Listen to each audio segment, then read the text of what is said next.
السلام عليكم ورحمة الله وبركاته. النهاردة عندنا حل على الدرس الثالث في الفصل الأول منهج الصف الثاني الثانوي. أول سؤال عندنا بيقول لي إذا قذف جسم رأسيا لأعلى فأي الكميات الآتية الفيزيائية تساوي صفر؟ أنا عشان أعرف الكميات اللي بتساوي صفر عند أقصى ارتفاع، أنا لما هبقى عند سطح الأرض وهبدأ إن أنا هطلع لفوق، المفروض أقصى ارتفاع هنا زي ما أخدنا في الشرح إن أنا عندي حاجتين اللي بصفر، إما ال V اللي هي بتساوي صفر لأن أنا عند أقصى ارتفاع وصلت خلاص موضع الصفر، بعد كده الكي اي هي كمان هتساوي صفر، فيبقى عندي هنا السرعة هي اللي بتساوي صفر. طيب بعد كده بيقول لي عند قذف جسم الأعلى ثم عودته إلى النقطة التي قذف منها فإن طاقته الميكانيكية، الطاقة الميكانيكية يا شباب دايما بتكون ثابتة ما بتتغيرش مهما حصل، الطاقة الميكانيكية بتاعتي على الحركة للجسم الواحد ثابتة، يبقى لا تتغير طوال الحركة. بيقول لي في الشكل المقابل تنزلق كرة على سطح أفقي، السطح الأفقي ده مايل مهمل للاحتكاك، يعني مفيش أي قوة احتكاك هتأثر معايا، فإنه أثناء انزلاقها ماذا يحدث لكل من سرعتها؟ المفروض إن السرعة تزداد لأن قوة الجاذبية تشدها لتحت وطاقة الحركة تشدها لتحت، طب طاقة حركتها هي كمان هيحصل لها إيه؟ عملية زيادة. بيقول لي عند تصميم مهندس لعبة القطار الملاهي قام بتصميم المرتفع الأول ليكون أعلى المرتفعات، وعشان أعلى المرتفعات أنا عندي الطاقة الميكانيكية بتساوي طاقة الحركة اللي هي طاقة الوضع اللي هي البي اي زائد الكي اي. طيب دلوقتي انا عشان اخلي الطاقة او السرعة اللي عندي تكون اكبر ما يمكن لازم يكون عندي ان البي اي انا خزنت اكبر طاقة وضع علشان خاطر انها تشتغل وتولد لي تحول لطاقة الوضع دي لطاقة حركة، فالاجابة لزيادة قوة جذب ارض العربة لا، لتقليل الطاقة الميكانيكية العربات اكيد لا لان الطاقة الميكانيكية بتكون ثابتة دايما، لتقليل مقاومة الهواء ديت برضو لا ماليش دعوه بمقاومه الهواء اصلا، انما هي لاختزان اكبر طاقه وضع في العربات. طيب بعد كده بيقول لي في الشكل المقابل تكون طاقه الحركه للرجل اكبر ما يمكن، طاقه الحركه بتكون اكبر ما يمكن لما اثناء حركته يرجع لموضع السكون، فهو هنا بدا من موضع السكون فالفي بتاعتي بتساوي صفر، هنا هو في اقصى ارتفاع فتعتبر الفي بتاعتي برضو بتساوي صفر، هنا بدات السرعه بتاعتي تزيد فيبقى طاقه الحركه اكبر ما يمكن عند الموضع 4. السؤال اللي معايا بعد كده بيقول لي يوضح بندول بسيط يتأرجح بين الموضعين سي وإيه، فتكون هبدأ إن أنا هختبر كل واحدة من دول أشوف هي صح ولا غلط. طاقة الحركة عند النقطة سي قيمة عظمى أكيد لأ، لأن أنا عند سي قيمة طاقة الوضع البي إي هي اللي بقيمة عظمى، الطاقة الميكانيكية أكبر يبقى غلط من قبل ما أنا أكملها لأن الطاقة الميكانيكية مقدار ثابت ما بيتغيرش. تمام. طاقة الوضع عند الموضع A قيمة عظمى، الموضع A قيمة عظمى لأن هو بيمثل معايا أقصى ارتفاع. طيب هكمل كده بيقول لي طاقة الوضع عند C أكبر من طاقة الوضع عند A، أكيد غلط لأن C وال A هما الاتنين نفس طاقة الوضع. بيقول لي أيهما أكبر طاقة الوضع، طاقة الوضع أعلى الشلال هتكون أكبر أكيد، فأنا هستبعد أسفل الشلال لأن أسفل الشلال طاقة الحركة هي اللي كبيرة. طيب هو طاقة الوضع أصلا بتساوي إيه؟ البي إي بتساوي الام في الجي في الاتش، فيبقى لما البي اي كبيره يبقى الاتش كبيره لانها تتناسب طردي معاها، فتكون الاجابه هنا لان طاقه الوضع تزداد بزياده الايه؟ الارتفاع. طيب في السؤال رقم 8 عاوز هنا بيقول لي قذف جسم رأسيا لأعلى من النقطة X من سطح الأرض حتى وصل إلى أقصى ارتفاع له عند النقطة Z، وبإهمال مقاومة الهواء فتكون نسبة طاقة الحركة عند الموضع X إلى الطاقة الميكانيكية. هو المفروض أن الموضع X ده عند سطح الأرض فتكون طاقة الحركة بتساوي الطاقة الميكانيكية عند سطح الأرض، يبقى الإجابة عندي هنا هتبقى 1:1. في السؤال اللي بعد كده بيقول لي قذف جسم رأسيا لأعلى بسرعة 40 متر على الثانية. طيب يبقى كده دي الفي اللي عندي، فكانت طاقة وضعه عند أقصى ارتفاع، لما يقول لي طاقة الوضع عند أقصى ارتفاع هي هياها الام اي عند هي هياها الطاقة الميكانيكية، لأن الكي اي عندي بتساوي الصفر فوق، فالمفروض إن الطاقة الميكانيكية دي كانت بتساوي البي اي زائد الكي اي، طب الكي اي دلوقتي بصفر يبقى الام اي بتساوي البي اي، يبقى دي ممكن أحط عليها معطى إن هي الام اي، فإن كتلته تساوي كام؟ ما هو المفروض ان طاقة الحركة تحت اسفل سطح او عند سطح الارض بتساوي طاقة الوضع فوق، فيبقى اساوي ال 4000 ديت عندي بقانون طاقة الحركة اللي هو نص ام في الفي تربيع، بما ان انا ما عنديش هنا العجلة الجاذبية ولا ارتفاع، فاضرب في 2 يبقى الاتنين هتروح مع هنا وتظهر لي هنا، يبقى واقسم على الفي تربيع يبقى 8000 يا ولا 40 تربيع هتساوي هنا المفروض 1.25 كيلو جرام. السؤال 10 بيقول لي جسم كتلته 10 كيلو جرام يسقط سقوط حر. الجسم دلوقتي كتلته 10، فعلشان انا اروح اشتغل عليه هجيب له الاول اللي انا اقدر ان انا اجيبه. هو عاوز طاقة الحركة هنا، هو عاوز طاقة حركته عند الايه، فالاول اجيب له الطاقة الميكانيكية. طب الطاقة الميكانيكية الام اي هتساوي ايه؟ هتساوي البي اي عند اقصى ارتفاع.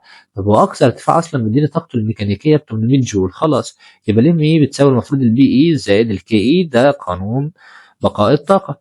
طيب هروح اجيب بي اي عند النقطة ايه، هتساوي 2 في 10 في 10، هتساوي اللي هي الام في الجي في الاتش هتساوي معايا 200. طيب بعد كده هقول له الكي اي هتساوي ال 800 ناقص ال 200، تطلع معايا طاقة الحركة بكام؟ ب 600 جول. جسم كتلته نص كيلو جرام يسقط سقوط حر من ارتفاع يبقى الاتش، فإن الطاقة الميكانيكية بعد أن يقطع مسافة 20. أنا هجيب الطاقة الميكانيكية الأول الكاملة، تمام، ولو جبت الطاقة الميكانيكية الكاملة فهي هيها على أي مسافة. طيب ما هو أنا علشان أجيب الطاقة الميكانيكية الام اي دي هتساوي البي اي زائد الكي اي. طيب بعد كده ادي الام معايا هنا هي بنص، اسقط سقوط حر ادي الارتفاع، فانا هجيب الايه الام البي اي. طيب البي اي عند اقصى ارتفاع، طالما انا عند اقصى ارتفاع دلوقتي يبقى البي اي ديت بتساوي الام اي، يعني هتساوي نص في 10 في 100 تساوي 500 جول. السؤال اللي بعد كده بيقول لي خلي بالكم عشان السؤال ده فيه فكرة كويسة ومخفية شوية. ادي الكتلة بتاعتي تسقط سقوط حر من السكون، تمام، فإذا كانت طاقتها الميكانيكية عند منتصف المسافة، هو مديها لي هنا تضليلا شوية، عند منتصف المسافة بتساوي 150 جول. يعني الام اي مش هتفرق معايا أصلا هي عند منتصف المسافة ولا عند سطح الأرض ولا عند أقصى ارتفاع، هيها الطاقة الميكانيكية ثابتة على طول الحركة. فهو عاوز سرعتها لحظة اصطدامها بسطح الأرض، ما هو الام اي دي أصلا هنا ثابتة، والمفروض ان هي بتساوي الكي اي زائد البي اي، فتبقى تحت عند سطح الارض بتساوي الكي اي، يبقى الكي اي دي اصلا اللي هي كانت بتساوي نص ام في الفي تربيع. طب انت عاوز الفي دلوقتي هتساوي جذر 2 في الكي اي على الام، هتساوي 2 في 150 على الام بتاعت اللي هي ب 12، ده كله تحت الجذر، فتطلع معايا في الاخر ب 5 متر على الثانيه. السؤال اللي بعد كده بيقول لي قذف جسم ادي الام وادي الفي وادي الجي، عاوز اقصى ارتفاع يوصل ليه الجسم. والله هجيب له الاول طاقة الحركة، يبقى الكي اي هتساوي الام اي هتساوي النص في الام في الفي تربيع، هتساوي نص في 2/10 في المفروض 20 تربيع، تساوي معايا هنا 40 جول. طيب ال40 ديت عشان اجيب انا اقصى ارتفاع، ما هي طاقة الحركة عند اقصى ارتفاع يوصل لي، يبقى الام في الجي في الاتش هتساوي البي اي هتساوي الكي اي عند سطح الارض اللي هي الكي اي 1، فتبقى الام في الجي في الاتش، انا عاوز الاتش، يبقى الام في الجي 10 في 2/10 تطلع معايا ب2 في الاتش اللي انا عاوزها بتساوي ال40، يبقى الاتش بتاعتي بتساوي 20 جول. سرعة الجسم عند ارتفاع 10 متر، عشان اجيب سرعة الجسم عند ارتفاع 10 متر لازم اجيب الاول طاقة الحركة عند ارتفاع 10 متر. طب مش ملاحظ ان الارتفاع اللي عندك كله ب20 وانت عند منتصف المسافة دلوقتي؟ اذا المفروض ان الفي بتساوي جذر 2 في الكي اي على الام. طيب انا دلوقتي الكي اي هحسبها بكام؟ انا في منتصف المسافة يبقى طاقة الوضع بتساوي طاقة الحركة بتساوي نص الطاقة الميكانيكية. طيب ما هو 2 في الكي اللي هي الطاقة الميكانيكية عندك اللي هي ب40 على الكتلة بتاعتك اللي هي كانت أصلا ب2/10، ده كله تحت الجذر هتساوي معاك في الآخر 14 و14%. في السؤال اللي بعد كده بيقول لي الشكل البياني المقابل واضح العلاقة بين طاقة الحركة والسرعة في تربيع. هروح أجيب الميل الأول، يبقى الميل بتاعي بيساوي نص الكتلة. طيب يبقى عشان أجيب الميل، عشان أجيب الكتلة هضرب الميل في 2، يبقى الام بتاعتي هتساوي الميل اللي عند 400 على 200 ب2 في الاتنين اللي هي هنا تساوي 4 كيلو جرام. عشان أجيب البي إي أو الارتفاع البي إي عند ارتفاع 2 متر هتساوي 10 في 2 في 4 عفوا، تساوي معايا 80 جول. السؤال 15 بيقول لي قذف جسم رأسيا لأعلى من نقطة من نقطة عند سطح الأرض. طالما برضه رسم بياني هجيب الميل الأول، يبقى الميل عندي هنا هيساوي الوزن اللي هو بيساوي الام في الجي. طب أنا لو عاوز الام بس يبقى أجيب الميل 240 على 280 على التمانية هتساوي 30 كيلو جرام. طب 30 كيلو جرام دي المفروض أنا هقسم على الجي عشان أطلعها تطلع معايا ب3 كيلو جرام، يبقى دي ب3 كيلو جرام. طاقة حركته عند ارتفاع 6، أنا قدامي حل بسيط خالص هنا إن أنا أدي الستة أهي، هطلع من هنا وأجيب طاقة الوضع عندها بكام؟ ب180. هطرح ال180 من ال240 تديني على طول ال60 جول. يرفع رجل صندوق كتلته، يبقى أدي الام بتاعتي عن سطح الأرض إلى ارتفاع بدل اتش ودي عجلة الجاذبية، فإن الشغل الذي يبذله الرجل لرفع الصندوق لهذا الارتفاع هو الشغل هيساوي ايه؟ المفروض الشغل عندي هنا هيساوي الطاقة الميكانيكية. طب الطاقة الميكانيكية عند أقصى ارتفاع بتساوي طاقة الوضع، يبقى طاقة الوضع الام في الجي في الاتش هتساوي الام بتاعتي ب2 في الجي ب9.8 في الاتش أصلا اللي هو بكام؟ ب2، تطلع معايا ب98 جول. طيب بيقول لي إذا سقط الصندوق من هذا الارتفاع تكون سرعة الارتطام بسطح الأرض. أنا عندي قانون اللي هو ال V بتساوي جذر 2 KE على ال M. طيب ال 2 KE دي اللي هي دلوقتي كام؟ اللي هي 2 في 98، ده كله على الكتلة بتاعتي اللي هي ب5 كيلو جرام، فيطلع معايا الناتج هنا بيساوي 6.26%. طيب انت في سؤال هنا مهم جدا، انت ليه اخدت هنا على طول ان البي اي اللي انت جبتها او الطاقه الميكانيكيه اللي انت جبتها عوضت عنها على الكي اي؟ اقول لي سرعه الارتطام، سرعه الارتطام ديت اللي هي سرعه عند سطح الارض. طب السرعه عند سطح الارض بتساوي طاقه الحركه، اسف، طاقه الحركه عند سطح الارض هتساوي الطاقه الميكانيكيه اللي عندي. طيب بيقول لي اذا سقط جسم سقوطا حرا فإذا كانت سرعته عند منتصف المسافة بموضع سقوط السطح الأفقي فإن الطاقة الميكانيكية للجسم، الطاقة الميكانيكية عند سطح الأرض هتساوي إيه؟ هو أنت مش في منتصف المسافة، يبقى الام إي بتساوي نص الكي إي، أو آسف 2 في الكي إي بتساوي 2 في البي إي، لأن عند منتصف المسافة البي إي بتساوي الكي إي. فيبقى لما انا اجي اعوض المفروض ان انا هضرب الكي اي في 2، والكي اي اصلا عباره عن نص الكتله في مربع السرعه، فنص في 2 راحوا مع بعض يبقى اتبقى هنا عندي ام في الفي تربيع على طول. السؤال اللي بعده بيقول لي عاوز بيقول لي العلاقه ديت يسقط سقوط حر يعني سرعته بتزيد، والشكل البياني المقابل يمثل العلاقة بين كمية فيزيائية y والمسافة اللي الجسم هيقطعها. فالمفروض هنا تبقى من نقطة سقوط عاوز الكمية y دي بتمثل ايه؟ الكمية y ديت هاخدها بالتدريج. تنفع الكتلة؟ لا، الكتلة ثابتة ما بتتغيرش. طب طاقة حركة الجسم تنفع، طاقة الوضع هتقل لكل ما انا نازل، الطاقة الميكانيكية ثابتة. يبقى الإجابة بتاعتي هي بقى في 29 كتلة الأول جسما، كتلة الأول 3 أمثال كتلة الثاني، يبقى الام 1 بيساوي 3 ام 2، وكان ارتفاع الأول تلت ارتفاع التاني، يبقى ال H1 بيساوي تلت ال H2. هو عاوز ال KE على ال KE1، ما هو المفروض ال KE1 على ال KE2 هتساوي إما ال MGH1 على ال MGH2، أو إن هو هيساوي معايا ال M1 على ال M2 في ال V1 تربيع على ال V2 تربيع. طب ايه اللي متاح عندي هنا؟ اللي متاح عندي ال MGH. طيب ال M معايا والجي راح مع الجي لأن عجلة الجاذبية ثابتة لنفس المكان، يبقى هتساوي عندي تلت في 3 على 1 تساوي معايا 1 ل1. في السؤال 20 بيقول لي الشكل المقابل يوضح جسم يسقط من أعلى مبنى ارتفاعه 3 دي، فأنا هفترض إن أنا هنا 3 دي، يبقى هنا 2، يبقى هنا 1، يبقى هنا كنت بصفر في البداية خالص. طيب أنا لو جيت قلت لك إن دي كده تعتبر البي إي، لأن البي إي طردي مع الكي، طردي مع الاتش.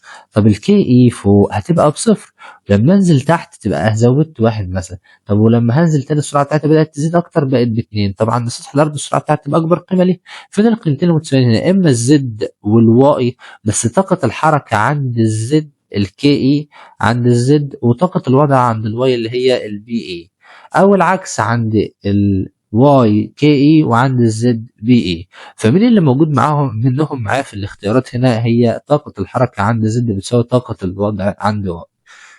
في السؤال 21 بيقول لي وضح كل من الشكلين البيانيين التاليين العلاقة بين أحد الكميات الفيزيائية لجسم مقذوف رأسيا لأعلى والزمن t. طيب هو طلع لفوق، يعني كان عندي هنا عند سطح الأرض كانت عند قيمة الكي اي عندي كانت بقيمة عظمى، لما يطلع لفوق يبقى هيوصل لأقصى ارتفاع اللي هي عنده الكي اي كانت بتساوي صفر، والبي اي تحت كانت بادئة من الصفر وبدأت تزيد لحد ما وصلت للماكسيمم أعلى قيمة لها فوق. يبقى إذا الاي ده هو طاقة الوضع والبي ده هو طاقة الايه؟ الحركة. يبقى الإجابة بتاعتي ألف. طيب المطلوب التاني هنا بيسألني أي الأشكال بنعبر عن الطاقة الميكانيكية. طب ما راح أجيب الطاقة الميكانيكية الأول، ما الطاقة الميكانيكية بتساوي البي إي عند أقصى ارتفاع اللي هي 10 والكي إي عند أقل ارتفاع اللي هي عند سطح الأرض اللي هي ب10، فتبقى الإجابة بتاعتي هنا ب ج اللي عندي، ما تبقاش د علشان خاطر هنا ب5. طيب السؤال اللي بعده ركز معايا لأن السؤال ده مهم شويتين ولازم تاخد بالك منه لأن هو يعني فيه فكرة صغيرة جدا بس بتحير معظم الطلبة. ركز معايا بقى واديني تركيزك كده. هو بيقول لي هنا المعطيات اللي عندي مديني الفي هنا ومديني المسافة هنا ما بين موضع السكون وما بين أقصى ارتفاع، ومديني عجلة الجاذبية اللي هي ب9.8. هو عاوز أقصى ارتفاع يصل إليه الجسم. هو أنا هنا هلعب على مين؟ أنا هنا هلعب على إن الطاقة الميكانيكية هي اللي بمقدار ثابت. طب لما الطاقة الميكانيكية بمقدار ثابت إيه اللي يحصل معايا؟ ما هي الطاقة الميكانيكية بمقدار ثابت يعني بتساوي طاقة الحركة تحت أسفل الحركة عند موضع الاتزان بتساوي برضه طاقة الوضع عند أقصى ارتفاع. يعني أدي نص الام في الفي اي الكل تربيع بتساوي الام في الجي في الاتش عند اقصى ارتفاع. يبقى ادي الام في الجي في الاتش. تمام كده. طيب الام ثابته في الحالتين مش هتتغير، يبقى ادي نص في الفي اي اللي هي ب2.5 الكل تربيع بتساوي الجي بتاعتك اللي هي ب9.8 وانت طالب الاتش. يبقى ادي نص في 2.5 الكل تربيع على 9.8 بتساوي الاتش بتاعتي. على الآلة الحاسبة تطلع معايا الاتش ب31.9 سنتي.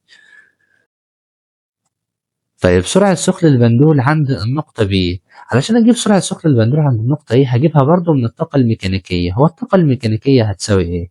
ما هي بتساوي النص M في الV تربيع للA بتساوي الB أو الKE زائد الBE هتساوي الKE عند الB. أنا عاوز السرعة عندها.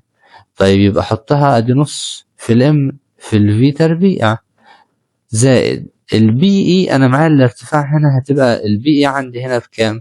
بالام مش عارف في الجي ب9.8 في الاتش دي 10 سنتي. يبقى هحولها اضرب هنا 10 في 10 اس سالب 2. يبقى الام راحت مع الام مع الام لان انا لو خدت الام هنا عامل مشترك. طيب النص هضرب المعادلة كلها معايا في 2 وبعد كده اقسم على اللي جنب القيمة بتاعتي واخد الجذر. يبقى الفي بتاعي هيساوي المفروض 2.5 تربيع على 2 في 98 تساوي معايا واخد الكلام ده الجذر عشان بعد ما اطلع القيمة تطلع معايا ب2.1. طيب في السؤال اللي بعد كده بيقول لي تبدأ عربة الملاحة عند النقطة A. فهجيب الأول طاقة الوضع عند النقطة A الام في الجي في الاتش تطلع 8 في 10 في الام. تمام. طيب وطاقة الوضع عند B هتساوي الام في 10 في 3. طيب هو مستر مش الام اي بتساوي البي اي زائد الكي اي؟ طب ما هو اصلا انت عند طاقة الوضع بتاعتك هتساوي كده 80 ام بتساوي البي اي هتساوي كام؟ 30 ام زائد نص في الام في الفي تربيع. طب ما هو ام مع ام مع ام راحوا مع بعض. يبقى عدد التمانين بعكس الإشارة هنا 50 بتساوي نص الفي تربيع. يبقى الفي تربيع عندي بتساوي 100. يبقى الفي بس بتساوي 10 متر على الثانية. السؤال رقم 24. في السؤال رقم 24 هنا بيقول لي أنا عندي الارتفاع ده ب10 متر، الارتفاع ده 8.75، الارتفاع ده بإتش. فأنا هروح أجيب البي إي عند الإكس اللي هي بتساوي الإم إي اللي هي بتساوي 1 في اللي هي الإم في الجي في الإتش 1 في 10 في 10 اللي هي بتساوي 100 جول. بعد كده هروح أجيبها عند الواي على طول هتساوي 8.75 في 10 في المفروض الكتلة بتاعتي اللي هي بواحد اللي هي بتساوي 87.5 جول. بعد كده هقول له والله طاقة الحركة عند النقطة ديت الكي اي بتساوي نص الام في الفي تربيع. انا مطلوب مني هنا سرعة، يبقى الفي هتساوي جذر 2 كي اي على الام، هتساوي ادي الاتنين في الكي اي بتاعتي واللي احنا لسه مطلعينها اللي هي بكام، فرق بقى ما بين ال100 وما بين ال87.5. يبقى الفرق عندي هنا الكي اي بتاعتي هتساوي 12.5، يبقى 2 في 12.5 على 1، ده كله تحت الجذر تطلع ب5 متر على الثانية. طيب إذا كانت سرعة البندول بتساوي 7، طب ما هو لو السرعة هنا بتساوي 7 فأنا هجيب الكي اي هتساوي نص في 7 تربيع، هتساوي، يبقى الكي اي هنا هتساوي 24.5. بعد كده هروح أجيب البي اي هنا هتساوي 24.5 ناقص 100 تطلع معايا ب75.5. بعد كده هقول له البي اي دي بتساوي الام في الجي في الاتش، يبقى الام بتاعتي هتساوي كام؟ هو عاوز هنا عاوز الارتفاع، يبقى الاتش هنا هيساوي 75.5 على 10 اللي هي عجلة الجاذبية تساوي معايا 7.55. قذفت كرة رأسيا، ادي نص ادي الكتلة بتاعتها، ووصلت سرعتها ادي الفي وادي الارتفاع، عاوز مقدار الشغل. احنا قلنا من شوية ان الشغل المبذول بيساوي الام اي بيساوي الكي اي زائد البي اي، اللي هو بيساوي الكي اي نص في الكتلة بتاعتي بنص في الفي تربيع ب3 تربيع زائد ده كله في قوس اهو، زائد الام بتاعتي بكام؟ بنص في الفي تربيع ب3 تربيع في الاتش بتاعي ب4، يطلع ده كله في الاخر ب22.25.